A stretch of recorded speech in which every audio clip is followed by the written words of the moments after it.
আচ্ছা, মায়েরা এত খারাপ কেন হয়? কেউ কি বলতে পারে?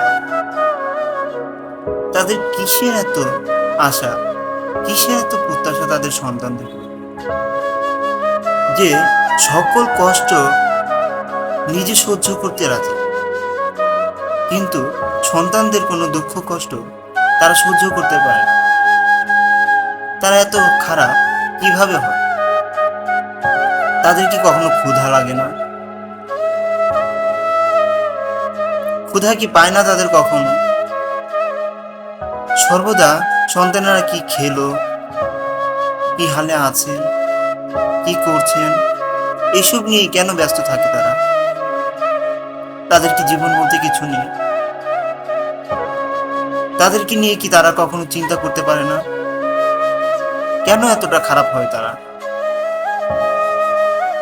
যে তাদের সন্তানদের পিছনে তাদের জীবনে সর্বস্ব ত্যাগ করতেও তারা রাজি থাকে। তাদের ক্ষুধা থাকা সত্ত্বেও নিজের মুখের অন্ন তাদের সন্তানদের জন্য বিলিয়ে দিতে সর্বদা সচেষ্ট থাকে।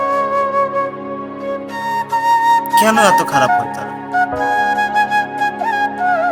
তাদের কি নিজের মতো চলার কোনো অধিকার নেই, নাকি তারা চাইলেও পারে না সেটা? মানুষ এতটা খারাপ কিভাবে হতে পারে,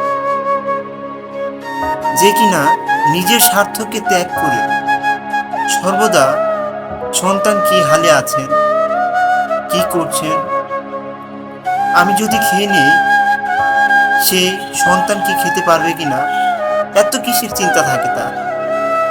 তারা কি নিজের মতো বাঁচতে পারে না? নিজেদের নিয়ে কখন কি চিন্তা করতে পারে না? এতটা খারাপ কেন তারা?